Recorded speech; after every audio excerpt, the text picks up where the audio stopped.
बल्कि उस्मा कराची और बेवा में नैब ने लेटर लिखा, कोई बात नहीं। टाउन्स में नैब ने लेटर लिखा, एंटी करप्शन ने कार्रवाइयों का आगाज कर दिया।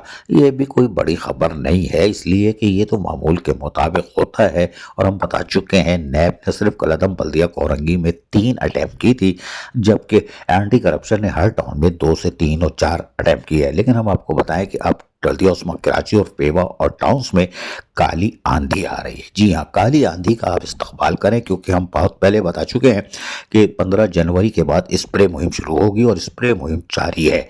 और आप हमारा मतलब शायद समझते नहीं हो, लेकिन स्प्रे मुहिम तो जारी है। लेकिन हमने तो आपको बताया था कि स्प्रे मुहिम के बाद अब यकीनी तौर पर हम आपको कह रहे हैं कि इंतज़ार करो, काली आंधी आ रही है।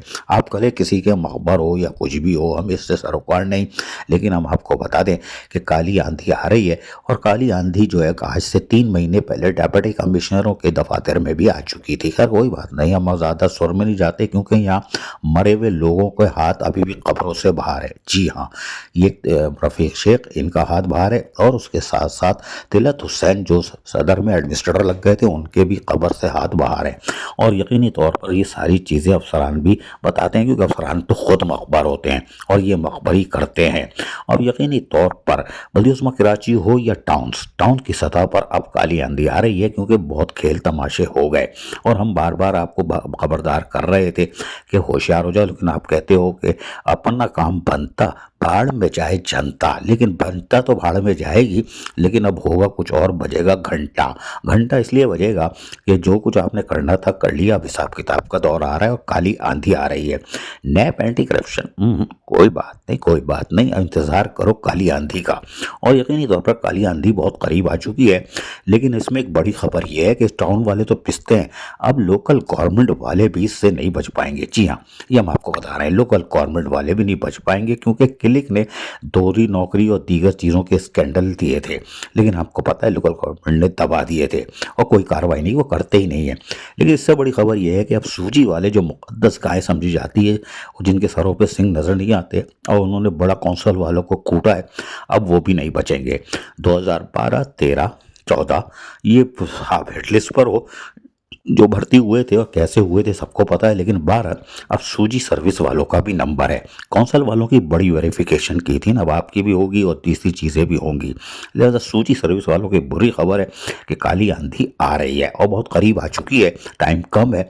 लिहाजा नैब की तरफ से जो लेटर आ रहे हैं वो यकीनी तौर पर आ ही रहे हैं। एंटी करप्शन भी अब हरकत में है और आंटी यकीनन पीछे नहीं रहती, क्यों आंटी कहती है हम पीछे क्यों रहे। लेकिन आंटी जो नीचे का केस है, नैब का तो हाई लेवल का केस है, लेकिन काली आंधी का केस उससे ऊपर का केस है। और हम बार बार बता रहे हैं कि यहाँ पर बहुत मौजा कर ली, साबिक चोरमैन हो या आज के चोरमैन जो तैयार हो चुके हैं, वो अपनी खैर मनाए। जी हाँ, उसकी वजह यह है कि यूनियन काएँ काएँ करती है और मजलूम लोग जो है, साबिक एडमिनिस्ट्रेटर भी नहीं बचेंगे, क्योंकि साबिक एडमिनिस्ट्रेटर के दौर में जो लूट मार हुई है, रहना मल्ला का। इसीलिए नैब 2020 से 25 का मांग रही है। काली आंधी तो 2013-14 से शुरू हुई है और यकीनी तौर पर मजलूमों को तो इंसाफ मिलेगा, इसलिए कि काएँ काएँ ज़ाय नहीं होती, यूनियन का एहतजाज कभी ज़ाय नहीं होता। और यकीनी तौर पर उनका अल्लाह है और अल्लाह यकीनी तौर पर देर से सही लेकिन इंसाफ देता है। और मजलूमों को यकीनी तौर पर अब उनका हक़ मिल जाएगा, क्योंकि जब पैदागीरों का सूरज गुरूब होगा तो मजलूमों की लॉटरी खुलेगी, जो कि फाका कशी का शिकार हैं और ख़बरों में जा रहे हैं अपने पैसों के लिए। लेकिन अच्छी खबर आ रही है कि स्प्रे मुहिम का आगाज़ बकौल हमने जो बताया था 15 जनवरी से शुरू होगा, वो हो चुका है। लेकिन हम आपको फिर कह रहे हैं काली आंधी आ रही है, अब दुआ का वक्त है।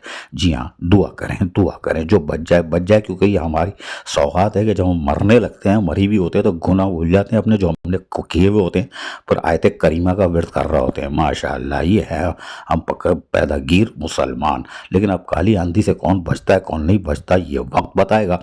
लेकिन वक्त बहुत करीब है और बड़ी फिल्में उतरेंगी। अजीज आरिफ, KBS बदियाती न्यूज़, कराची।